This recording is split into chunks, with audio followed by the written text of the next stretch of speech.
ರಾತ್ರಿ 12 ಗಂಟೆ ದಾಟಿತ್ತು. ಮನೆಯೊಳಗೆ ಎಲ್ಲರೂ ಮಲಗಿರಬೇಕಾದ ಸಮಯ. ಆದರೆ ಅಡಿಗೆಮನೆಯಿಂದ ಕೇಳಿಬರುತ್ತಿದ್ದ ನಿಧಾನವಾದ ಜಗಳದ ಧ್ವನಿ ಇಡೀ ಮನೆಯ ನಿಶ್ಶಬ್ದತೆಯನ್ನು ಚೂರುಚೂರಾಗಿಸುತ್ತಿತ್ತು. ಆ ಜಗಳದ ಮಧ್ಯದಲ್ಲಿ ನಿಂತಿದ್ದ ಅಭಿಷೇಕನ ಮುಖದಲ್ಲಿ ಬೆವರು ಹರಿಯುತ್ತಿತ್ತು. ಒಂದು ಕಡೆ ಅವನ ತಾಯಿ, ಇನ್ನೊಂದು ಕಡೆ ಅವನ ಹೆಂಡತಿ. ಇಬ್ಬರೂ ಒಂದೇ ಪ್ರಶ್ನೆಯನ್ನು ಕೇಳುತ್ತಿದ್ದರು. ನೀನು ಯಾರ ಪರ?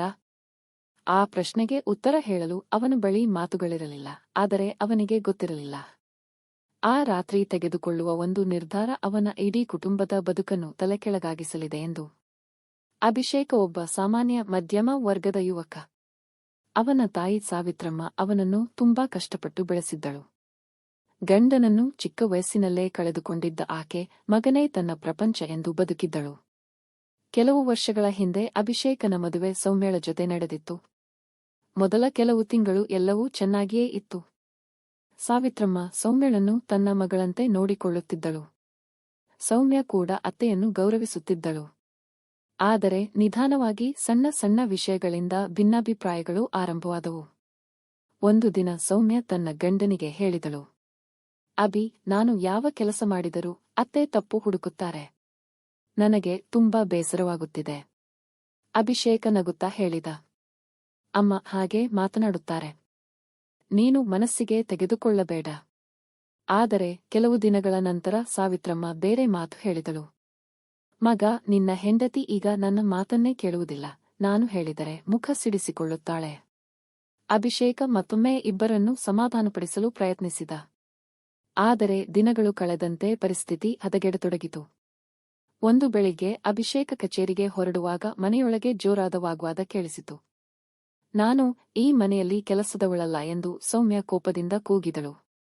ನಾನು ಕೂಡ ನಿನ್ನ ಶತ್ರು ಅಲ್ಲ ಎಂದು ಸಾವಿತ್ರಮ್ಮ ಪ್ರತಿಕ್ರಿಯಿಸಿದಳು. ಆ ದಿನದಿಂದ ಅಭಿಷೇಕನ ಮನಸ್ಸಿಗೆ ನೆಮ್ಮದಿ ಎನ್ನುವುದು ಇರಲಿಲ್ಲ. ಅವನಿಗೆ ಕಚೇರಿಯಲ್ಲಿ ಕೆಲಸದ ಮೇಲೆ ಗಮನ ಕೊಡಲು ಆಗುತ್ತಿರಲಿಲ್ಲ. ಮನೆಗೆ ಬರಲು ಭಯವಾಗುತ್ತಿತ್ತು. ಏಕೆಂದರೆ ಪ್ರತಿದಿನ ಹೊಸ ಜಗಳ ಕಾಯುತ್ತಿತ್ತು. ಒಂದು ಸಂಜೆ ಮನೆಗೆ ಬಂದಾಗ ಸೌಮ್ಯ ಅಳುತ್ತಾ ಕುಳಿತಿದ್ದಳು. ಏನಾಯಿತು ಎಂದು ಕೇಳಿದ. ನಿನ್ನ ಅಮ್ಮ ನನ್ನ ಬಗ್ಗೆ ಪಕ್ಕದ ಮನೆಯವರ ಮುಂದೆ ಕೆಟ್ಟದಾಗಿ ಮಾತನಾಡಿದ್ದಾರೆ. ಅದೇ ರಾತ್ರಿ ಸಾವಿತ್ರಮ್ಮ ಬೇರೆ ಕತೆ ಹೇಳಿದಳು. ನಾನು ಏನೂ ಹೇಳಿಲ್ಲ, ಅವಳೇ ನನ್ನ ಮೇಲೆ ಸುಳ್ಳು ಆರೋಪ ಮಾಡುತ್ತಿದ್ದಾಳೆ. ಅಭಿಷೇಕನಿಗೆ ಯಾರು ಸತ್ಯ ಹೇಳುತ್ತಿದ್ದಾರೆ ಎಂಬುದು ಅರ್ಥವಾಗುತ್ತಿರಲಿಲ್ಲ. ಆದರೆ ನಿಜವಾದ ಸಮಸ್ಯೆ ಇನ್ನೂ ಆರಂಭವಾಗಿರಲಿಲ್ಲ. ಒಂದು ದಿನ ಅಭಿಷೇಕನಿಗೆ ಬ್ಯಾಂಕ್ನಿಂದ ಕರೆ ಬಂತು. ಸರ್, ನಿಮ್ಮ ಖಾತೆಯಿಂದ 2 ಲಕ್ಷ ರೂಪಾಯಿ ವರ್ಗಾವಣೆಯಾಗಿದೆ. ಅಭಿಷೇಕ ಬೆಚ್ಚಿ ಬಿದ್ದ. ಏನು? ನಾನು ಯಾವುದೇ ವರ್ಗಾವಣೆ ಮಾಡಿಲ್ಲ. ಅವನು ತಕ್ಷಣ ಬ್ಯಾಂಕ್ಗೆ ಹೋದ. ಪರಿಶೀಲಿಸಿದಾಗ ಹಣ ಅವನ ತಾಯಿಯ ಖಾತೆಗೆ ಹೋಗಿರುವುದು ಗೊತ್ತಾಯಿತು. ಮನೆಗೆ ಬಂದ ತಕ್ಷಣ ಅವನು ಪ್ರಶ್ನಿಸಿದ, ಅಮ್ಮ, ಈ ಹಣ ಏಕೆ ತೆಗೆದುಕೊಂಡಿರಿ? ಸಾವಿತ್ರಮ್ಮ ಆಶ್ಚರ್ಯದಿಂದ ನೋಡಿದಳು. ಯಾವ ಹಣ? ಅಷ್ಟರಲ್ಲಿ ಸೌಮ್ಯ ಮಧ್ಯೆ ಬಂದಳು. ನಾನು ಹೇಳಿದ್ದೇನಲ್ಲ, ಅತ್ತೆ ಏನೋ ಮುಚ್ಚಿಡುತ್ತಿದ್ದಾರೆ ಎಂದು. ಸಾವಿತ್ರಮ್ಮನ ಕಣ್ಣುಗಳಲ್ಲಿ ನೀರು ತುಂಬಿತು. ನನ್ನ ಮೇಲೆ ಅನುಮಾನ ಮಾಡುತ್ತಿದ್ದೀಯಾ ಮಗ?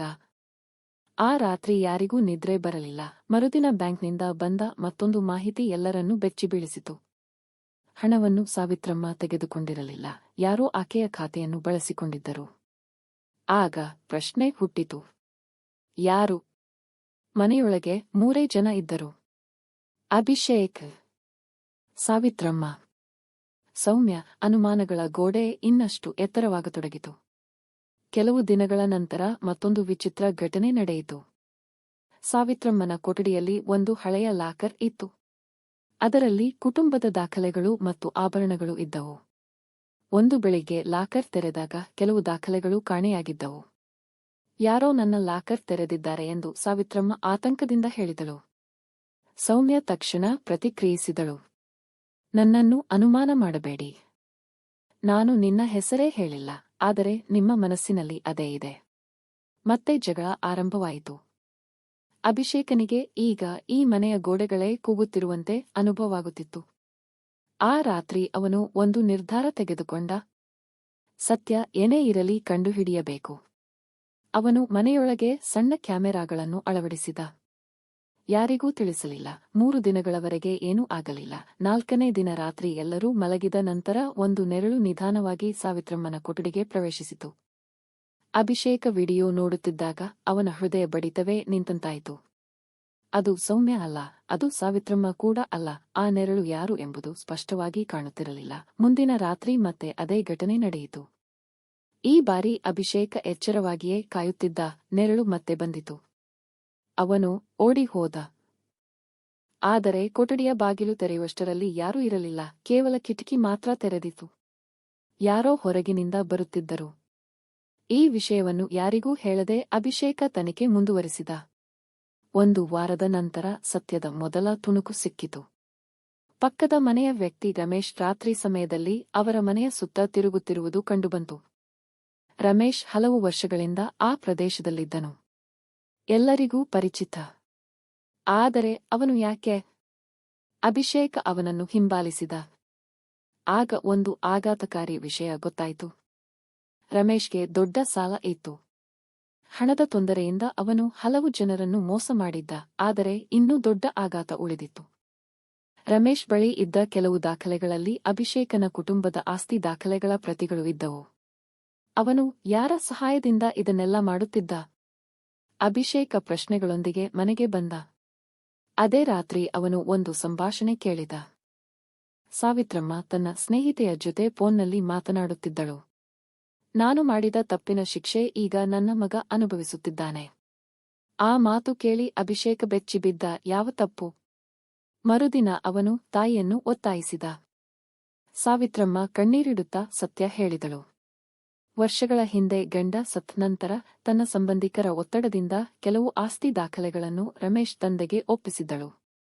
ನಂತರ ಅವು ಮರಳಿ ಬಂದಿರಲಿಲ್ಲ. ಇದನ್ನು ಮಗನಿಗೆ ಹೇಳಲು ಆಕೆಗೆ ಧೈರ್ಯವಾಗಿರಲಿಲ್ಲ. ರಮೇಶ್ ಈಗ ಆ ಹಳೆಯ ದಾಖಲೆಗಳನ್ನು ಬಳಸಿಕೊಂಡು ಕುಟುಂಬದ ಆಸ್ತಿಯನ್ನು ಕಬಳಿಸಲು ಪ್ರಯತ್ನಿಸುತ್ತಿದ್ದ. ಅಭಿಷೇಕಗೆ ಎಲ್ಲವೂ ಅರ್ಥವಾಗತೊಡಗಿತು. ಆದರೆ ಇನ್ನೊಂದು ಪ್ರಶ್ನೆ ಉಳಿದಿತ್ತು. ಸೌಮ್ಯ ಮತ್ತು ಸಾವಿತ್ರಮ್ಮ ನಡುವಿನ ಜಗಳಗಳಿಗೆ ಇದಕ್ಕೆ ಏನು ಸಂಬಂಧ? ಕೆಲವು ದಿನಗಳ ನಂತರ ಉತ್ತರ ಸಿಕ್ಕಿತು. ರಮೇಶ್ನ ಹೆಂಡತಿ ಒಂದು ದಿನ ಸೌಮ್ಯಳನ್ನು ಭೇಟಿಯಾದಳು. ಆಕೆ ಅಳುತ್ತಾ ಹೇಳಿದಳು, ನನ್ನ ಗಂಡ ನಿಮ್ಮ ಮನೆಯನ್ನು ಒಡೆಯಲು ಪ್ರಯತ್ನಿಸುತ್ತಿದ್ದಾನೆ. ಅವನೇ ಇಬ್ಬರ ಕಿವಿಗೂ ಬೇರೆ ಬೇರೆ ಮಾತುಗಳನ್ನು ಹಾಕುತ್ತಿದ್ದ. ಸೌಮ್ಯ ಬೆಚ್ಚಿಬಿದ್ದಳು. ರಮೇಶ್ ಹಲವು ತಿಂಗಳುಗಳಿಂದ ಸಾವಿತ್ರಮ್ಮ ಬಳಿ ಸೌಮ್ಯಳ ಬಗ್ಗೆ ಸುಳ್ಳು ಹೇಳುತ್ತಿದ್ದ. ಸೌಮ್ಯಳ ಬಳಿ ಅತ್ತೆಯ ಬಗ್ಗೆ ಸುಳ್ಳು ಹೇಳುತ್ತಿದ್ದ. ಸಣ್ಣ ಅನುಮಾನಗಳನ್ನು ದೊಡ್ಡ ಜಗಳಗಳಾಗಿ ಮಾಡುತ್ತಿದ್ದ. ಅವನ ಉದ್ದೇಶ ಒಂದೇ. ಕುಟುಂಬ ಒಡೆದರೆ ಆಸ್ತಿ ಕಬಳಿಸುವುದು ಸುಲಭ.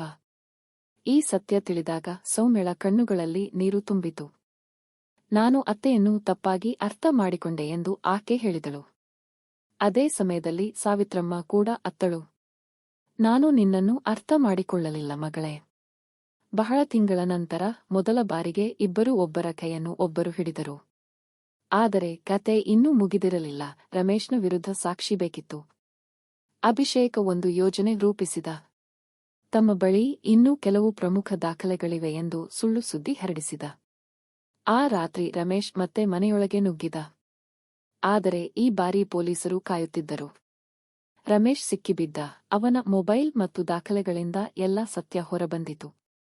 ಅವನು ಕುಟುಂಬದೊಳಗೆ ಭಿನ್ನಾಭಿಪ್ರಾಯ ಸೃಷ್ಟಿಸಿ ಆಸ್ತಿ ಕಬಳಿಸಲು ಯೋಜಿಸಿದ್ದನು. ಕೆಲವು ದಿನಗಳ ನಂತರ ಮನೆ ಮತ್ತೆ ಶಾಂತವಾಯಿತು.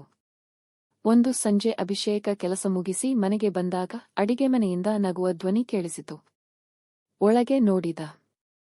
ಸಾವಿತ್ರಮ್ಮ ಮತ್ತು ಸೌಮ್ಯ ಒಟ್ಟಿಗೆ ಅಡುಗೆ ಮಾಡುತ್ತಾ ಮಾತನಾಡುತ್ತಿದ್ದರು. ಇದಕ್ಕೆ ಸ್ವಲ್ಪ ಉಪ್ಪು ಹಾಕು ಎಂದು ಸಾವಿತ್ರಮ್ಮ ಹೇಳಿದಳು.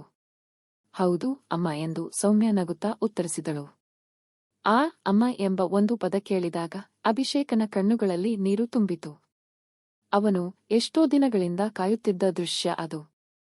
ಆ ರಾತ್ರಿ ಮೂವರೂ ಒಟ್ಟಿಗೆ ಊಟ ಮಾಡಿದರು. ಯಾರೂ ಯಾರ ಪರ ಇರಬೇಕಾಗಿರಲಿಲ್ಲ, ಏಕೆಂದರೆ ಈಗ ಎಲ್ಲರೂ ಒಂದೇ ಪರವಾಗಿದ್ದರು. ಕುಟುಂಬದ ಪರ. ಜೀವನದಲ್ಲಿ ಅನೇಕ ಬಾರಿ ಸಮಸ್ಯೆ ವ್ಯಕ್ತಿಗಳಿಂದ ಬರುವುದಿಲ್ಲ, ಅನುಮಾನಗಳಿಂದ ಬರುತ್ತದೆ. ಮಾತುಕತೆ ನಿಂತಾಗ ತಪ್ಪು ಕಲ್ಪನೆಗಳು ಬೆಳೆಯುತ್ತವೆ. ನಂಬಿಕೆ ಕುಸಿದಾಗ ಕುಟುಂಬಗಳು ಒಡೆಯುತ್ತವೆ. ಆದರೆ ಒಬ್ಬರ ಮಾತನ್ನು ಮತ್ತೊಬ್ಬರು ಕೇಳಲು ಕಲಿತರೆ ಎಷ್ಟೇ ದೊಡ್ಡ ಬಿರುಗಾಳಿಯಾದರೂ ಸಂಬಂಧಗಳನ್ನು ಮುರಿಯಲು ಸಾಧ್ಯವಿಲ್ಲ. ಅಭಿಷೇಕ, ಸೌಮ್ಯ ಮತ್ತು ಸಾವಿತ್ರಮ್ಮರ ಕತೆ ಒಂದು ಸತ್ಯವನ್ನು ಹೇಳುತ್ತದೆ. ಪ್ರೀತಿ ಇರುವ ಮನೆಯಲ್ಲಿ ಜಗಳಗಳು ಬರಬಹುದು, ಆದರೆ ನಂಬಿಕೆ ಉಳಿದರೆ ಆ ಮನೆ ಎಂದಿಗೂ ಸೋಲುವುದಿಲ್ಲ. ನಮ್ಮ ಕತೆ ನಿಮಗೆ ಇಷ್ಟವಾಗಿದ್ದರೆ ದಯವಿಟ್ಟು ಈ ವಿಡಿಯೋಗೆ ಒಂದು ಲೈಕ್ ಮಾಡಿ ಮತ್ತು ನಮ್ಮ ಚಾನೆಲ್‌ನ್ನು ಸಬ್ಸ್ಕ್ರೈಬ್ ಮಾಡಿಕೊಳ್ಳಿ.